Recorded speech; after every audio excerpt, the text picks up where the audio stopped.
Então, hoje nós começamos com a revisão da semana passada. Antes de começar, eu queria ratificar um erro meu. Eu me equivoquei semana passada explicando um termo para vocês. E eu queria, antes de tudo, a gente corrigir esse erro para que a gente seguisse. Eu expliquei para vocês que ruptura prematura de membrana era classificada em precoce, prematura, oportuna e tardia.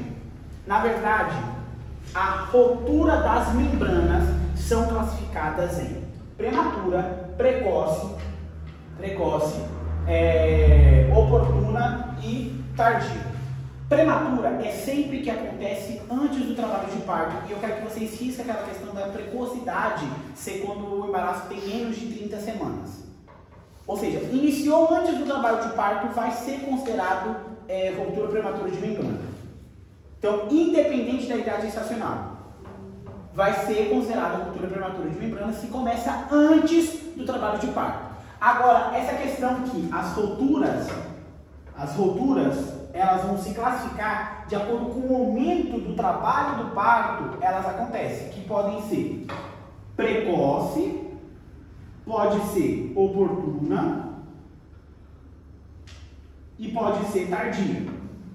Então, a precoce seria aquela mulher que ela iniciou o trabalho de parto, ou seja, quando a gente fala que a mulher inicia um trabalho de parto, então a gente fala trabalho de parto na fase ativa, quando ela está num processo de dilatação maior ou igual a 4 centímetros. Então, uma mulher que está com mais de 4 centímetros, ou seja, no começo do trabalho de parto, e já tem a ruptura prematura, a ruptura das membranas ovulares, nós vamos chamar ela de precoce. Então, no início é precoce. Quando a mulher entra na fase expulsiva, após a fase de dilatação, a gente vai chamar essa e ela rompe bolsas d'água, a gente vai chamar aqui, tem uma, oportuna. Então, corre assim, maior que 4 centímetros de dilatação e menor a 10, se acontecer a ruptura entre isso aqui, é precoce, porque durante a dilatação aconteceu a ruptura das membranas. Agora, quando for oportuno, oportuna é aquele momento que a mulher já dilatou 10%, entrou na fase expulsiva, ela vai ter a ruptura para ajudar justamente naquilo que eu expliquei para vocês. Que o líquido amniótico vem com uma função de deslizar o feto, lubrificar e ajudar na saída. E logo nós temos a tardia, que é quando a paciente já está, o feto já foi expulso e aí ele vai ter a ruptura das membranas. Então eu queria dizer isso para vocês. Então, a partir de hoje é o seguinte, as rupturas podem ser precoces e podem ser prematura também, prematuras com a ruptura das bolsas ovulares. Elas podem ser prematura, precoce, oportuna e tardia. Todos esses aqui já existe trabalho de parto. A mulher já está em trabalho de parto. Então, para ser considerada precoce, oportuna e tardia, ela tem que estar na fase ativa do trabalho de parto. Ela tem que estar dilatando, ela já tem que estar em trabalho de parto. Agora, prematuridade a gente vai chamar quando a paciente iniciar uma ruptura prematura de membrana antes do início do trabalho de parto. E como eu falei para vocês, o professor de vocês gosta de colocar sempre um tempo antes do início do trabalho de parto. Então vocês vão considerar, hoje eu trouxe exatamente o que ele falou na aula, eu consegui uma gravação da aula e eu escutei, que ele falou para quem é aluno do Jimmy. A Fabiola vai considerar toda a membrana que se rompe antes do trabalho de parto. Mas o Jimmy Troca vai considerar aquela que se rompe 2 horas antes do início do trabalho de parto. Para ele, ruptura prematura de membrana vai ser aquelas membranas que se rompem 2 horas antes de iniciar a ruptura do trabalho de parto. Ok? No hospital tinha uma paciente com o RPM, 34 semanas. 1 hora antes, né? Prematura de membrana. Ah, explodiu, ele não Mas ele considera considera mais. as 2 horas. Não, aí essa é a questão.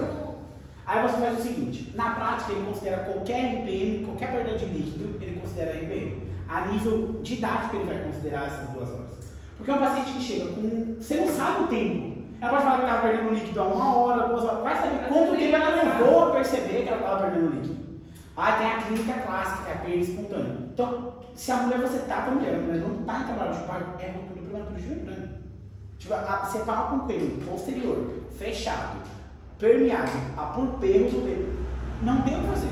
A mulher não está em trabalho de parto, mas sai em RPM interna e faz tudo aquilo. Agora, terminando de ratificar o que ela está falando, ou seja, terminando de me explicar. Vocês entenderam? Então, a partir de agora, vocês vão entender que prematuro é aquilo que acontece antes do trabalho de parto. Ou seja, para o professor de vocês é 2 horas antes do início do trabalho de parto, é considerado como ruptura prematura de membrana. Precoce, ou seja, essas outras formas de classificação já existe em trabalho de parto. Então, durante o trabalho de parto, a ruptura ela pode ser precoce, oportuna ou tardia. Então, precoce, quando ela acontece junto com a fase de dilatação, a mulher tem mais de 4 centímetros e menos de 10. Oportuna, quando a mulher já está entrando no período expulsivo, ou seja, dilatação completa, e ela vai entrar no procedimento expulsivo. E tardia após o período expulsivo, quando o feto já está saindo, ou seja, saindo de casa. Isso, esquece as semanas. Só para classificação esquece as semanas. Para as condutas, a gente ainda vai seguir falando das semanas. O que vocês têm que entender sobre prematuridez, ou seja, sobre essa palavra aqui. Tenho 38 semanas, não estou em trabalho de parto, rompeu membrana. É prematuro. Estou com 30 semanas, rompeu bolsa, não estou em trabalho de parto, é prematuro. Ok? Sempre é prematuro. Se a mulher não está na fase ativa do parto, aí vocês vão colocar, pode estar com 25, 26, 27, 28. Se ela não está em trabalho de parto, sim ou sim é prematuro. Agora, o que acontece? O prognóstico e o tratamento e o manejo se modifica de acordo com qual é o momento que acontece a ruptura prematura de membrana. Qual vai ser a nossa conduta? Se tiver com 3 centímetros é prematuro. É prematuro, porque ela não está na fase... Porque, por exemplo, existe nulíparas, por exemplo, que ficam com 3 centímetros por 5, 6 semanas. Não é? É a fase latente. O parto se divide em uma fase latente, uma fase ativa e uma fase expulsiva e depois uma fase que a gente chama de dequitação. Aqui no Paraguai a gente chama de alumbramento, que você alumbra e acabou. São os 3 períodos de trabalho de parto. Então, o trabalho de parto latente não se considera nenhuma fase de trabalho de parto. Né? O trabalho de parto tem 3 fases: dilatação, expulsão e dequitação. A fase latente não entra dentro do trabalho de parto, é uma fase que pregressa a iniciar o trabalho de parto. Por isso que quantos centímetros internos no paciente? A partir de 4. Quando se pode iniciar medidas de indução de trabalho de parto? A partir de 4. Indução não, condução. Indução eu posso induzir aqui uma oxitocina agora, um embaraço de termo. Qualquer momento. Ok? Então, para deixar isso bem claro, então, tá entendido esse equívoco, esse meu deslize que eu tive semana passada? Peço até desculpa, mas é que eu acabei me confundindo quando eu estava lendo tudo. Mas como a prova é igual para todos... Todo mundo tem que ir com essas 2 cabeças. Imaginar que se tem 2 horas antes, marca 2 horas antes, porque é o que ele falou. Agora, se tem antes do trabalho de parto, também é RPM. Se tem a palavra antes, gente, se a mulher não está em trabalho de parto, é RPM. É ruptura prematura de membrana. Tá bom? Independente da semana. Independente das semanas. Agora, o que muda na nossa? O que muda no nosso entendimento? Que essas rupturas elas podem acontecer no embaraço que é prematuro, ou seja, no embaraço de não término, ou pode acontecer no embaraço de término. E quem vai colocar eu tô parecendo? E quem vai colocar um limite de falar que a ruptura prematura de membrana é pré-termo ou termo? A idade gestacional de 37 semanas. Lembra que a partir de 37 semanas é um embaraço de termo, ou seja, o feto já pode nascer e a conduta muda drasticamente. Tá bom? Então, e como que a gente define? Então, definimos e como diagnosticamos, ou o que buscamos para tentar diagnosticar e fechar o diagnóstico de ruptura prematura de membrana. A gente fala o seguinte, que a ruptura prematura de membrana ela tem uma clínica muito clássica, que no nosso interrogatório a gente vai ter que a paciente vai referir uma perda de líquido espontâneo em abundante quantidade de coloração clara, sem dor e sem nada. Ou seja, a paciente está em repouso e refere que o líquido escorreu pela perna. Nesse momento tem que chamar a atenção de vocês para uma ruptura prematura de membrana. E aí eu vou ao exame físico. No exame físico, o que eu vou buscar? Ou o que eu vou fazer? Tato ou especuloscopia? Especuloscopia. E na especuloscopia eu vou fazer algumas manobras, que seriam as manobras de Valsalva, onde eu posso constatar a saída de líquido do orifício cervical interno. Nesse momento, eu já posso fechar o diagnóstico de rotura prematura de membrana. E caso não seja possível, o que eu vou fazer? Eu vou utilizar métodos auxiliares de diagnóstico. Entre eles, o melhor método mais utilizado é o teste da cristalização, onde eu vou fazer um swap dos fundos de saco vaginais, estender uma lâmina e colocar ao microscópio. E aí eu vou mirar e vou ver o sinal de uma formação de folhas de samambaia. Não, nada de erisipela, não tem nada de erisipela, não tem nada de bactéria, que não tem influência nenhuma. E aí... O sinal de Valsalva é pedir para tossir, né? Não é pedir para tossir, tossir não é Valsalva. Você vai pedir para o paciente respirar profundo, fechar a glote e fazer força. E nesse momento você aumenta a pressão intraabdominal e faz com que o útero seja empurrado e se tem uma abertura vai ter a vazão de líquido. Só vocês fazerem agora, para a hora de Valsalva. Fecham, respirem fundo, fechem a glote e fazem força. Isso é o manual de Valsalva. Pode ser a modificada ou pode ser a normal. Essa é a normal. A modificada vocês estão deitados, entendendo Lemburg e reverso, e vocês fazem. Agora, se da caracterização deu negativo, qual outro método auxiliar eu posso utilizar? Como é que é? Ou que depende. Lembra que eu falei que depende de a reação da cristalização depende de duas substâncias que eu quero que vocês saibam, porque eu ia essa pergunta, eu não esqueci nunca mais. O teste de cristalização só é possível pela interação entre a mucina e o cloruro de sódio ou potássio. Sódio, né? Sódio. Sódio ou potássio? É potássio, gente. Ah, então por que não? É potássio ou sódio? Sódio, eu lembro que é sódio. Esse aqui é cloruro. É cloruro. É cloruro de... Não, cloruro de... Sódio, né? É cloruro de sódio. Eu falava que era potássio. Não, sódio. É que eu marquei, Não, eu vi você só marcou cloruro potássio. e eu marquei E potássio. era sódio. Eu Era lembro sódio. que tava sódio. Então eu quero que vocês lembram Falei que disso. eu confia. Agora, qual é o outro teste, Fernando, que eu posso fazer para diagnosticar? Se caso de cristalização dê negativo, eu posso descartar, já que na RPM, a mulher me deu uma perda de líquido. Posso descartar? Não. Vou pesquisar um outro, e aí sim, duas provas negativas, 3 provas na verdade negativas, já descarto o diagnóstico. Qual seria essa prova? Não. Aí eu venho complementar pH. A pH-metria pelo líquido do fundo, onde a gente vai saber que o pH da vagina é ácido e o líquido amniótico é alcalino. Então, teoricamente, eles vão reacionar e o pH da vagina vai se tornar maior que 7. Então a gente sabe aí já pensar sobre isso. E existem alguns outros, como detectar uma proteína fetal, que é a fetoproteína, que é quando o paciente, que é da maturação pulmonar, que vaza, ou testes mais invasivos, que seria da imunohistoquímica, que você imunofluorescência, que vocês vão fazer uma aminocentese, colocar um corante e depois vai ver saindo pela vagina e vai colorar tudo com imunofluorescência. Uma ecografia não ajudaria a ver isso? A ecografia vai ser importante para dar o prognóstico. Uma vez que eu já diagnostiquei, eu vou fazer ecografia justamente para ver quanto de líquidos eu tenho lá dentro, que é o que a gente vai estudar hoje. Eu vou determinar se eu tenho oligohidrâmios, um anidrâmios, se vai cumprir ou não critérios de eu terminar esse embaraço, como está de líquido, se o feto tem alguma malformação, se tem alguma coisa acontecendo. Mas ele não dá o diagnóstico de RPM. É continuidade. Ele é uma continuidade do prognóstico, ele é um método auxiliar que deve ser feito para vocês avaliarem a quantidade de líquido sobrante. É um método de controle sempre, a cada 48 horas. Deve ser repetido uma ecografia, mas ele é como prognóstico, ver como está evolucionando após confirmar o diagnóstico. Uma vez confirmado o diagnóstico de RPM, eu vou ver em que momento a minha paciente se encontra.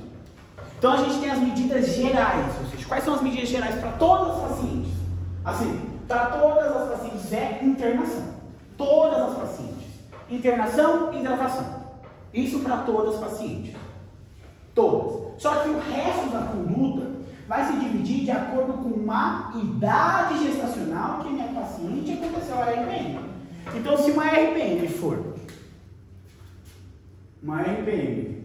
for menor a 24 semanas, pode ser menor a 24 semanas, pode ser uma RPM maior que 24,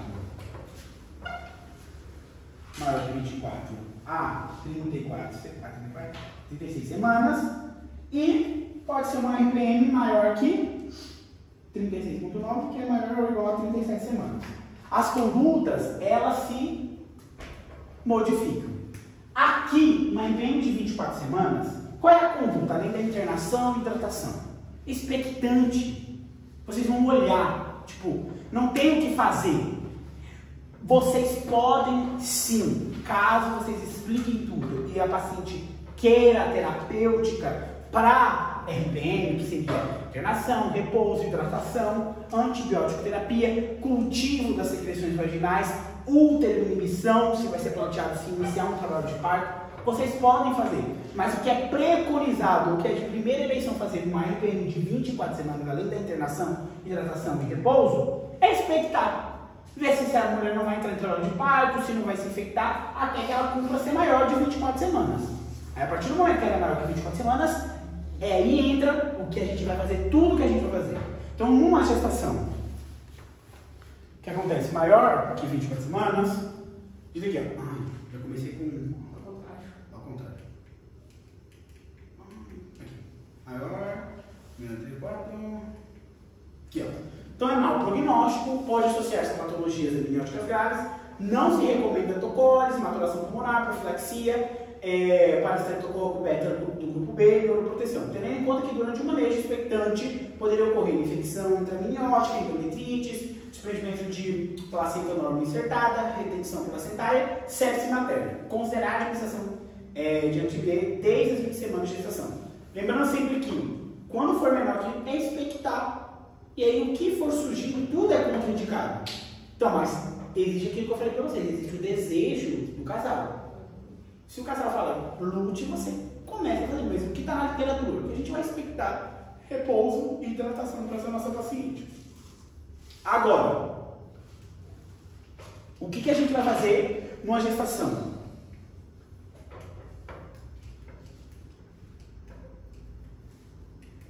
Maior que 24 e menor que 34 semanas. Isso é o ponto-chave onde a gente vai trabalhar. Essa é a RPM que, sim, aqui sim entra tudo que a gente vai fazer. É a parte mais complicada de vocês aprenderem a manejar uma RPM. Porque é da onde sai a maioria das perguntas, ou aonde acontece a maioria das RPMs. As RPMs acontecem sempre a partir de quantas semanas que eu falei no ano passado? 30. Lembra? A partir da 30ª semana que costuma incide maior. Ou seja, incide maior as RPMs. Então a gente sabe o seguinte, que nas de 34 semanas, quais vão ser a nossa terapêutica? E até 34. Quais vão ser a nossa terapêutica? A base do manejo geral que a gente já falou. As medidas gerais que a gente condena essa paciente não mudam. Medidas gerais que o paciente continua sendo internação, hidratação parenteral e repouso. Essa paciente vai repousar por quanto tempo? Até ela entrar em trabalho de parto. Até culminar a gestação dela. Ai, Gustavo, posso dar aula? Não. Se a paciente comprou o bolso, por exemplo, com 30 semanas, ela vai ficar mais 17 semanas, que é até chegar em termo e a gente poder interromper o embaraço. Assim, induzindo o trabalho de parto. Bom? Então, fiz as medidas. Só que o que acontece? É um feto muito imaduro que vai estar transicionando. Além de todo o risco que tem para acontecer, existem outras medidas que a gente vai ter feito. Então, quais são as medidas? Internar bastante com a RPM, ela vai ter um controle a cada 48 horas de todos os parâmetros laboratoriais específicos para aquela gestação. Então vai ser hemograma, ecografia, PCR e signos vitais. Por que eu estou buscando? Sinais de infecção, critérios de Gibson. Então eu vou ter um controle de enfermeria, que faria os signos vitais, controle de signos vitais por enfermeria a cada 6 horas, muito estricto, e um controle laboratorial de imagem a cada 48 horas. Além disso, essas pacientes sim, está indicado iniciar antibiótico profilaxia para estreptococo do grupo B, que é a principal causa de infecção amniótica. Então, coramionite. Então a gente inicia uma dose de ataque com 2 gramas de ampicilina e depois 1 grama a cada 6 horas, de 6 a 4 horas, dependendo do estado da minha paciente. E isso até quando? Até finalizar a gestação. Então, fiz controle laboratorial e imagem a cada 48 horas durante todo o período e uma antibiótico-terapia profilática. E aí, qual é a direção aqui? Seria a ampicilina. 2 gramas, que é a dose de ataque, EV, logo depois do mantimento, vai ser 1 gramo cada 6 horas. Por quanto tempo? Por toda a gestação da paciente.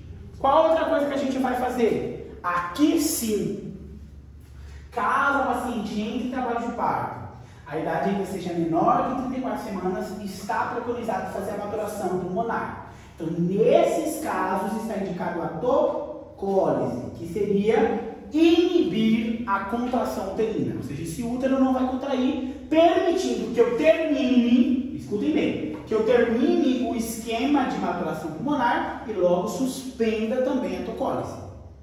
Deixa eu seguir. Então, eu preparo esse feto para chegar ao mundo, dando as 2 doses de betamethasona, ou as 4 doses em 24 horas de dexametasona. Betamethasona e dexametasona são medicamentos diferentes, esquemas diferentes, que depois eu escrevo para vocês como funciona. Já dei para vocês, eu acho que em DPP, no slide de vocês de desprendimento de placenta não insertado, tem o esquema de maturação pulmonar. Lá tem certinho que eu expliquei. Que pode ser por... como você faz o esquema, onde que está recomendado fazer a maturação pulmonar. A maturação pulmonar é feita com a administração de corticoides. Os corticoides fariam com que produzissem o que é importante dessa maturação pulmonar? O que nós temos que faz com que o nosso pulmão não colapse agora? Fisiologia do 2º ano. Surfactante. Então, os corticoides maturariam que células? Os pneumocíticos, tanto do tipo 1 quanto do tipo 2, a produzirem surfactante e fazerem que quando o feto for expulso para cá, ele possa respirar sem colapar, sem colapsar os seus pulmõezinhos. Então, nesse momento, a gente vai aplicar, existem 2 esquemas a serem feitos. Podemos fazer com a beta-metasona, 12 miligramas, 2 doses em 24 horas, ou a gente pode fazer dexa, 4 doses em 24 horas. Ok? Dexa é 4 miligramas. Aí você vai... 6 miligramas. 6 miligramas é dexa. E aí aqui você tem que cumprir 4 doses, que seriam uma a cada 12 por 12, 14, 12 seria a cada 6. E aqui seria uma dose a cada 12. 12 horas, 24 horas depois, mais outra dose. Só 2 doses aqui.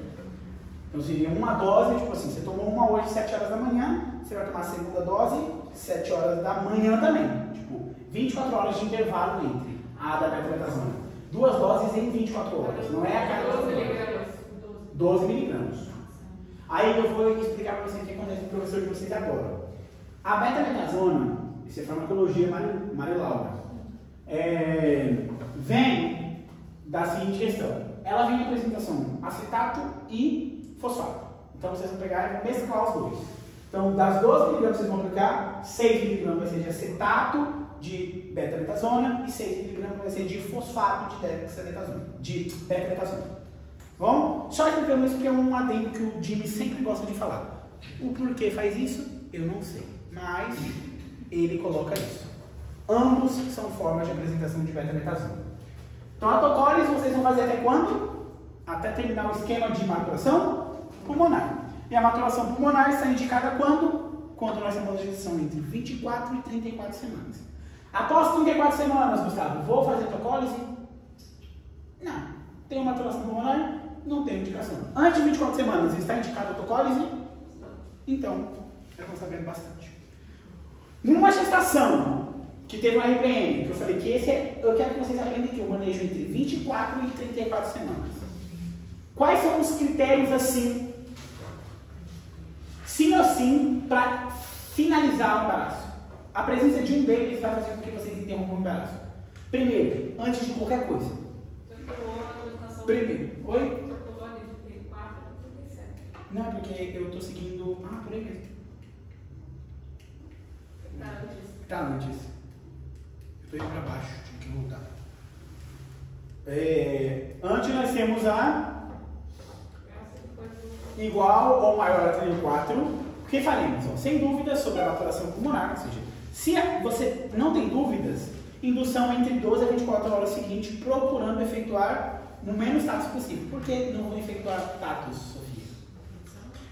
Não é infecção. Você vai estar arrastando micro-organismos que aumentam o risco de infecção. E lembrar sempre que nessas pacientes a gente vai fazer repouso. Existe uma coisa que aqui é uma coisa, mas que ele cobra é outra coisa. Pacientes com 34 semanas que não estão em trabalho de parto, não tem signos de infecção, repouso, internação e antibiótico terapia até ela entrar em trabalho de parto. Espontâneo. Ou seja, você tem 34 semanas, o seu feto ele é prematuro. É um prematuro tardio que a gente chama. Ele já não é tão mais prematuro como o de 32, mas também não é um feto de termo. Então a gente interna as pacientes, isso que se faz até na teoria, interna a paciente e deixa ela entrar em trabalho de parto espontâneo. Ou seja, ela pode entrar daqui 10, daqui 12, e aí a partir desse momento você pode seguir uma condução do trabalho de parto, uma vez dele iniciado, ok? Como que se faz a antibiótico terapia? Igual a gente já está discutindo. 2 gramas de EV logo uma a cada 4 horas por 7 dias ou até o parto. É a cada 4 horas, perdão, falei a cada 6, é a cada 4. Caso a paciente já tenha tolerância oral, você queira dar um maior conforto, pode passar para a amoxicilina, 500 mg de oral a cada 8 horas por 7 dias até o parto. Até o trabalho de parto, não posso falar por 7 dias, é até a paciente clampeou o cordão, pode interromper a administração de antibiótico terapia. Tá bom? E uma questão. O que eu expliquei para vocês, sempre que a gente for fazer antibiótico terapia profilática, a gente tem que colocar um antibiótico mais em dose única, que é feito uma vez só, que é a azitromicina, para cobrir o quê? Toda mulher que iniciar um tratamento antibiótico profilático, numa gestação, numa ruptura prematura, tem que ter uma dose de 1 grama de azitromicina. Dose única. Para cobrir bactérias atípicas. Micobactérios, mobiluncos e ureoplasma e clamídia. Então lembra sempre que essas bactérias atípicas são cobertas pelo azitromicina.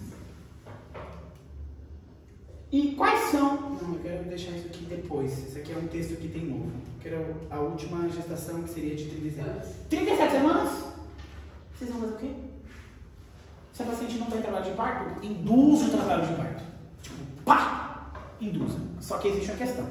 Aqui vem aquela questão da mulher, se ela teve cultivo ou não teve cultivo para secreção de estreptococcus beta-hemorragico do grupo B. Se a paciente teve uma colonização, ou seja, fez o cultivo e deu uma colonização tanto anal e vaginal para estreptococcus beta-hemorragico do grupo B, a gente vai iniciar a antibiótico terapia profilática para evitar que o feto contraia o estreptococcus. E ela não tratou previamente, porque se a mulher ela já é diagnosticada, ela já toma antibiótico terapia de 7 a 14 dias antes, e aí quando ela vai ganhar o neném, ela já está negativada, já vai ter feito o outro e já vai estar negativada. Ou se a paciente não tem, ou seja, não está confirmado, trabalho de parto pela melhor via obstétrica, ou seja, na indicação de cesárea. Agora, se não tem ciclos de infecção e RPM de mais de 8 horas, dar profiláticos mesmo assim. Ou seja, o paciente veio lá de Acaraí, que é uma cidade super longe que eles vêm parar aqui. E veio lá que começou a perder líquido às 12 horas, meio-dia. E chegou aqui para vocês 1 hora da tarde do outro dia, com mais de 37 semanas. Essa paciente passou muito tempo com RPM, sem antibiótico terapia, sem suporte, sem nada. E aí, para essas pacientes que não vão ter sinais de infecção, mas que já vão ter um período prolongado de RPM, está indicado iniciar o tratamento antibiótico até o campeamento, até a finalização do trabalho de parto. E monitorização frequente do feto. Ou seja, quando o feto sair, ele vai ser estudado exames, porque ele pode ter o risco de ter sido colonizado. E o estreptococo beta-hemolítico ou a Galactiae, ele é muito prejudicial nos primeiros 30 dias da idade fetal. É a maior causa de meningite infantil. Neonatal. Se tiver trabalho com parto, aí faz uma cesárea, quando tá. Não. Dá medicação. Não, a medicação expulsa. Porque aí, por exemplo, os antibióticos vão meio que, não é aniquilar, mas neutralizar a bactéria. Então, as bactérias vão começar a ser agredidas, mas quando o feto passar. E é importante que o feto passe pelo canal de parto, mostrar que várias doenças são prevenidas com a colonização bacteriana que o feto deglute durante o trabalho de parto. Agora, a questão é o seguinte, que algumas bactérias são prejudiciais, como Neisseria, meningitidis, estreptococo beta-hemolítico do grupo B, do grupo A, que é o piógene. Classificação D, qual é o nome das classificações que eu estou falando? Grupo A, grupo B, grupo C, grupo D. Qual era o nome disso? Segundo ano, microbiologia.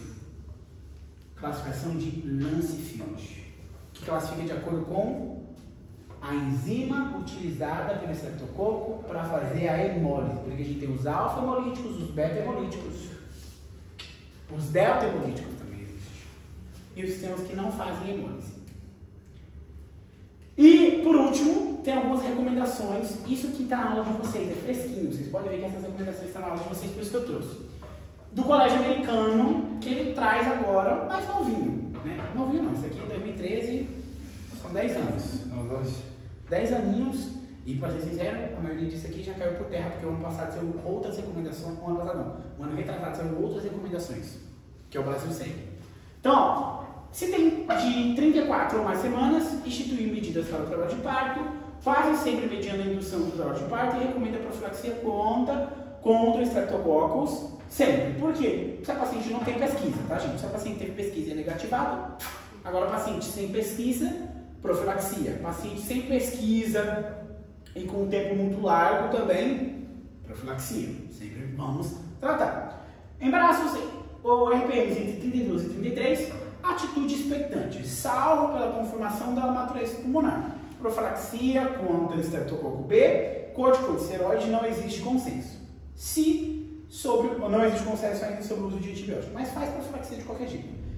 Embaraços, ou seja, rupturas entre 24 e 31, atitude expectante. Profilaxia contra estreptococcus, uso de um ciclo de corticoide, para quê?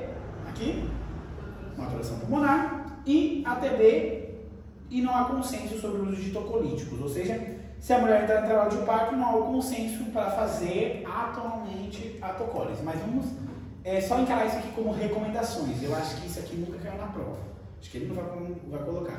Ele vai colocar isso que eu acabei de ensinar para vocês. Como manejar uma de 24, uma de 24 a 34, uma a partir de 34, que seria ver tocólise, se não há, se há infecção não há, e a partir do momento ele vê o que vocês vão fazer, e mais de 37 semanas, que é, meu filho, vem ao mundo na hora de você sair aí do conforto e vir conhecer os problemas reais da vida real.